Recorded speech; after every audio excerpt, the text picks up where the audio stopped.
Yes ma'am. ಅತಿಯಾದ mobile ಬಳಕೆ ಆಗಿರ್ಬೋದು, ಲ್ಯಾಪ್‌ಟಾಪ್ ಆಗಿರ್ಬೋದು. ಈಗ ಎಲ್ಲೇ ಹೋದ್ರೂ ಕೂಡ ಟ್ರಾವೆಲಿಂಗಲ್ಲೂ ಕೂಡನು ಸಾಕಷ್ಟು ಜನ ತಮ್ಮ ತೊಡೆಗಳ ಮೇಲೆ ಆಗಿರ್ಬೋದು, ಲ್ಯಾಪ್‌ಟಾಪ್ ಇಟ್ಕೊಂಡು ವರ್ಕ್ ಮಾಡ್ತಾ ಹೋಗ್ತಾರೆ. ಗಂಟೆಗಟ್ಟಲೆ ಹೋಗ್ತಾ ಇದೆ. ಅದು ಕೂಡ ಬಂಜೆತನಕ್ಕೆ one of the main reason ಅಂತ ಹೇಳ್ಬಿಟ್ಟು ಕೇಳ್ಪಡ್ತಾ ಇದೆ. ನಿಜನಾ ಅದು? ಹೌದು. ಯಾಕಂತಂದ್ರೆ ಈಗ ಪ್ಯಾಂಟ್ ಪಾಕೆಟಲ್ಲಿ ಮೊಬೈಲನ್ನು ಹ್ಮ್. ಇಟ್ಕೊಂಡಾಗ ಆ ರೇಡಿಯೇಷನ್ನಿಂದ ಸೊ ಈಗ ಗಂಡಸರಲ್ಲಿ ಸ್ಪರ್ಮ್ ಕೌಂಟ್‌ಗಳು ಕಡಿಮೆ ಆಗುವಂಥದ್ದು ಇರುತ್ತೆ. ಹ್ಮ್. ಸ್ಪರ್ಮ್ ಕೌಂಟ್ ಕಡಿಮೆ ಆಗುತ್ತೆ, ಅವುಗಳ ಮೊಟಿಲಿಟಿ ಕೂಡ ಕಡಿಮೆ ಆಗುತ್ತೆ. ಹ್ಮ್. ಆಮೇಲೆ ಈವನ್ ಟೆಸ್ಟಿಸಲ್ಲೂ ಕೂಡ ಕೆಲವು ಚೇಂಜಸ್ಸು ಕಾಣಿಸ್ಕೊಳ್ಳುತ್ತೆ. ಹ್ಮ್. ಸೊ ಹಾಗಾಗಿ ಸೊ ಆದಷ್ಟು ಸ್ಕ್ರೀನ್ ಟೈಮನ್ನು ಕಡಿಮೆ ಮಾಡೋದು ಒಳ್ಳೆಯದು. ನೀವು ಯೂಸ್ ಮಾಡಲೇಬೇಕು ಅಂತಂದರೆ ಟೇಬಲ್ ಟಾಪ್ ಲ್ಯಾಪ್‌ಟಾಪ್‌ಗಳನ್ನು ಯೂಸ್ ಮಾಡಿ ಅಂದರೆ ಬಾಡಿಯಿಂದ ದೂರವಾಗಿಟ್ಕೊಂಡು ಯೂಸ್ ಮಾಡ್ಕೊಳ್ಬೋದು. ಫ್ಯಾಮಿಲಿ ಪ್ಲಾನಿಂಗ್ ಆಪರೇಷನ್ ಅಂತ ಆದ್ಮೇಲೆ ಮತ್ತೆ ಮಗು ಪಡೆಯಬಹುದಾ? ಅಥವಾ ಪಡಿಬೇಕು ಅಂತಂದ್ರೆ ಏನೆಲ್ಲ ಜನರಲ್ ಪ್ರೋಸೆಸ್ ಇರುತ್ತೆ ಅಂತ? ಖಂಡಿತ. ಇದು ಟ್ಯುಬೆಕ್ಟಮಿ ಮಾಡಿಸ್ಕೊಂಡು ಬಿಟ್ಟಿರ್ತಾರೆ 1 ಅಥವಾ 2 ಮಗು ಆದಮೇಲೆ. ಆಮೇಲೆ ಏನೋ ಒಂದು ಅಚಾತುರ್ಯ ನಡೆದು ಈಗ ಇನ್ನೊಂದು ಮಗು ಬೇಕು ಅಂತ ಅವ್ರಿಗೆ ಎಷ್ಟೊಂದು ಜನಕ್ಕೆ ಅನಿಸುತ್ತೆ. ಹ್ಮ್. ಸೊ ಆಗ ಬರ್ತಾರೆ ಅವರು. ಬಂದಾಗ ಫ್ಯಾಮಿಲಿ ಪ್ಲಾನಿಂಗ್ ಆಪ್ರೇಷನ್ ಯಾವ ರೀತಿ ಮಾಡಿದ್ದಾರೆ ಅಂತ ನೋಡ್ಕೊಳ್ಬೇಕು ನಾವು. ಕೈ ಆಪ್ರೇಷನ್ ಮಾಡಿದ್ದಾರಾ, ಕರೆಂಟ್ ಆಪ್ರೇಷನ್ ಮಾಡಿದ್ದಾರಾ, ಎಷ್ಟು ವರ್ಷದ ಹಿಂದೆ ಆಗಿದೆ ಅಂತೆಲ್ಲ ನೋಡಬೇಕಾಗತ್ತೆ. ಆಮೇಲೆ ಕೆಲವು ಟೆಸ್ಟ್ ಬೇಕಾಗುತ್ತೆ. HSG ಅಂತ ಮಾಡ್ತೀವಿ. ಟ್ಯೂಬ್ ಎಲ್ಲಿ ಯಾವ ಲೆವೆಲಲ್ಲಿ ಬ್ಲಾಕ್ ಆಗಿದೆ ಅಂತ ಒಂದು ಎಕ್ಸ್ರೇ ಮಾಡಿ ನೋಡ್ತೀವಿ. ಸೊ ಅದಾದ ನಂತರ ಟ್ಯೂಬಲ್ ರೀಕೆನಲೈಸೇಷನ್ ಆಪ್ರೇಷನ್ ಅಂತ ಬರುತ್ತೆ. ಅಂದರೆ ಗರ್ಭನಾಳಗಳ ಮರುಜೋಡಣೆ ಆಪ್ರೇಷನ್ ಅಂತ ಹೇಳ್ತೀವಿ. ಸೊ ಇದ್ರ ಮುಖಾಂತರ ಕೂಡ ನಾವು ಮಗುವನ್ನು ಅವ್ರಿಗೆ ಮಾಡಿಕೊಡ್ಬೋದು. ಇದು ಅಕಸ್ಮಾತ್ ಮಾಡೋಕ್ಕಾಗಲಿಲ್ಲ ಆಪ್ರೇಷನ್ನು, ಕೆಲವು ದಂಪತಿಗಳಿಗೆ ಮಾಡೋಕ್ಕಾಗೋದಿಲ್ಲ. ಆವಾಗ ನಾವು IVF ಅನ್ನು ಸಜೆಸ್ಟ್ ಮಾಡ್ತೀವಿ. ಅದ್ರ ಮುಖಾಂತರ ಮಾಡ್ಕೊ. ಈಗ ಮಾತಾಡ್ತಾ ಗರ್ಭನಾಳಗಳ ಬಗ್ಗೆ ಮಾತಾಡ್ತಾ ಇದ್ರಿ. ಗರ್ಭನಾಳಗಳು ಕೂಡ ಬ್ಲಾಕ್ ಆಗುತ್ತೆ ಅಂತ ಹೇಳ್ಬಿಟ್ಟು ಒಂದಷ್ಟು ಇನ್ಫಾರ್ಮೇಶನ್ ಇದೆ. ಅದ್ರ ಬಗ್ಗೆ ಹೇಳೋದಾದ್ರೆ? ಈಗ ಗರ್ಭನಾಳಗಳು ಬ್ಲಾಕ್ ಆಗುತ್ತೆ ಅಂತಂದರೆ ಅಕಸ್ಮಾತು ಗರ್ಭನಾಳಗಳದ ಸುತ್ತ ಇರ್ತಕ್ಕಂತಹ ಮಾಂಸಗಳು ತುಂಬ ಗಟ್ಟಿಯಾಗಿ ಸ್ಪ್ಯಾಸಮ್ ಹೊಟ್ಟೋಗ್ಬಿಟ್ಟಿದ್ರೆ ಆವಾಗ ಕೂಡ ಬ್ಲಾಕ್ ಆದಂಗೆ ಅನಿಸುತ್ತೆ. ಬಟ್ ಅದು ಮತ್ತೆ HSG ರಿಪೀಟ್ ಮಾಡಿ ನೋಡಿದಾಗ ಅದು ಓಪನ್ ಆಗಿ ಕಾಣಿಸ್ಕೊಳ್ಳುತ್ತೆ.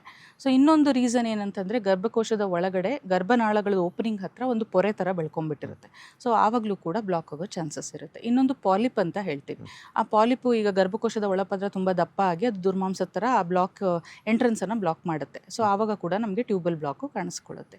ಇನ್ನೊಂದು ಏನಂತಂದರೆ ಇನ್ಫೆಕ್ಷನ್ನಿಂದ ನಾವು ಟ್ಯೂಬಕ್ಲೋಸಿಸ್ ಇರ್ಬೋದು, ಅಥವಾ ಸೆಕ್ಷುಲಿ ಟ್ರಾನ್ಸ್ಮಿಟೆಡ್ ಇರ್ಬೋದು, ಅಥವಾ ಬೇರೆ ಯಾವ್ದಾದ್ರು ಬ್ಯಾಕ್ಟೀರಿಯಲ್ ಇನ್ಫೆಕ್ಷನಿಂದ ಕೂಡ ಕೆಟ್ಟ ನೀರು ಫೆಲೋಪಿಯನ್ ಟ್ಯೂಬ್ ಒಳಗಡೆ ತುಂಬ್ಕೊಂಡ್ಬಿಟ್ಟು ಬ್ಲಾಕೇಜ್ ಆಗುವ ಚಾನ್ಸಸ್ ಇರುತ್ತೆ. ಇನ್ನೊಂದು ಕಾಮನ್ ರೀಸನ್ ಅಂದರೆ ಎಂಡೋಮೆಟ್ರಿಯೋಸಿಸಲ್ಲಿ ನಾಳಗಳ ಸುತ್ತಮುತ್ತ ಪೊರೆ ಥರ ಬೆಳ್ಕೊಂಡು ಅದು ಬೇರೆ ಆರ್ಗನ್ಸ್ಗೆ ಅಟ್ಯಾಚ್ ಆಗಿಬಿಟ್ಟು ಬ್ಲಾಕೇಜ್ ಆಗುತ್ತೆ.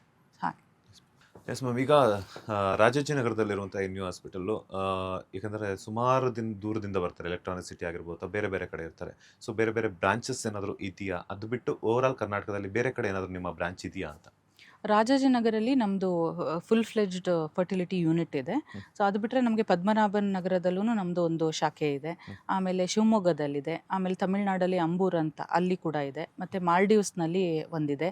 ಮತ್ತು ಈಗ ನಮಗೆ ಇನ್ನು 1 ತಿಂಗಳಲ್ಲಿ ನಾವು ಹೊಸ ಶಾಖೆಯನ್ನು ತೆರೀತಾ ಇದ್ದೀವಿ. ಅದು ನಮ್ಮ ಬೆಂಗಳೂರಿನಲ್ಲೇ ಮಿಷನ್ ರೋಡ್ನಲ್ಲಿ. ಅದು ಕೂಡ ಒಂದು ಸುಸಜ್ಜಿತವಾದ ಒಂದು ಆಸ್ಪತ್ರೆ. ಅದರಲ್ಲಿ ಕೂಡ ಎಲ್ಲ ಫೆಸಿಲಿಟಿ ಸಿಗುತ್ತೆ. ಸೊ ಅಲ್ಲಿ ಕೂಡ ಯಾರು ಸೆಂಟ್ರಲ್ ಬ್ಯಾಂಗ್ಳೂರಿನಲ್ಲಿ ಇರ್ತಕ್ಕಂಥವ್ರು ಅಲ್ಲಿ ಹೋಗಿ ಅಪ್ರೋಚ್ ಮಾಡ್ಬೋದು. ಟೈಮಿಂಗ್ಸ್ ಏನಿದೆ ಮೇಡಮ್? ಟೈಮಿಂಗ್ಸು ಈಗ ಫರ್ಟಿಲಿಟಿ ಅಂತ ಬರೋದಾದರೆ ಈಗ 9 ಗಂಟೆಯಿಂದ 6 ಗಂಟೆ ತನಕ ಇರುತ್ತೆ. ಸೊ ಅಕಸ್ಮಾತ್ ಎಮರ್ಜೆನ್ಸಿ ಬೇರೆ ಏನಾದರೂ ಬೇಕು ಅಂದರೆ ನಮ್ಮದು 24/7 ಹಾಸ್ಪಿಟಲ್ ಇದು. Yes ma'am. Thank you so much. ಸಾಕಷ್ಟು ವಿಚಾರಗಳನ್ನು ತಿಳಿಸ್ಕೊಟ್ರಿ. ಹೆಣ್ಮಕ್ಳು ಮೆಚ್ಯೂರ್ಡ್ ಆದಾಗಿಂದನೂ ಹಿಡಿದ್ಬಿಟ್ಟು IVF ತನಕನೂ ಕೂಡ ಅದರೊಟ್ಟಿಗೆ ಬಂಜೆತನದ ಬಗ್ಗೆನೂ ಕೂಡ ಸಾಕಷ್ಟು ಸೊಲ್ಯೂಷನ್ಸನ್ನು ಕೊಟ್ರಿ. ಧನ್ಯವಾದಗಳು. NU ಹಾಸ್ಪಿಟಲ್ ಮತ್ತಷ್ಟು ಬ್ರಾಂಚಸ್ಸನ್ನು ಓಪನ್ ಆಗಲಿ, ನಿಮ್ಮ ಸೇವೆನೂ ಕೂಡ ಸಾಕಷ್ಟು ಜನರಿಗೆ ತಲುಪುವಂಥದ್ದಾಗಲಿ. ಧನ್ಯವಾದಗಳು. Thank you. ಎಸ್, ನೋಡಿದ್ರಲ್ಲ ವೀಕ್ಷಕರೇ, ಇದಾಗಿತ್ತು NU ಹಾಸ್ಪಿಟಲ್ನಲ್ಲಿ ಫರ್ಟಿಲಿಟಿ ಕನ್ಸಲ್ಟೆಂಟ್ ಆಗಿ ಕೆಲಸ ಮಾಡ್ತಾ ಸಾಕಷ್ಟು ಜನರಿಗೆ ತಮ್ಮ ಒಂದು ಸೇವೆಯನ್ನು ಸಲ್ಲಿಸ್ತಾ ಇರುವಂತಹ ಡಾಕ್ಟರ್ ಸ್ನೇಹ ಅವರ ಮಾತು ಇದಾಗಿತ್ತು. ಮತ್ತಷ್ಟು ಇಂಟ್ರೆಸ್ಟಿಂಗ್ ಇಂಟರ್ವ್ಯೂಸ್ನೊಂದಿಗೆ ಮತ್ತೆ ಸಿಗ್ತೀನಿ. ಅಲ್ಲಿವರೆಗೂ ನೋಡ್ತಾನೆ ಇರಿ ಡಾಕ್ಟರ್ ಬಾಸ್ ಕನ್ನಡ. ಧನ್ಯವಾದಗಳು. ಲೇಟೆಸ್ಟ್ ಹಾಗೂ ಇಂಟ್ರೆಸ್ಟಿಂಗ್ ಸುದ್ದಿಗಳಿಗಾಗಿ ಬಾಸ್ ಟಿವಿ ಕನ್ನಡ ಚಾನೆಲ್ನ ಸಬ್ಸ್ಕ್ರೈಬ್ ಮಾಡಿ. ಹಾಗೆಯೇ ಬೆಲ್ ಐಕಾನ್ ಪ್ರೆಸ್ ಮಾಡಿ. ಇದರ ಜೊತೆಗೆ ಫೇಸ್ಬುಕ್, ಇನ್ಸ್ಟಾಗ್ರಾಮ್, Xನಲ್ಲೂ ಮಿಸ್ ಮಾಡದೆ ಫಾಲೋ ಮಾಡಿ.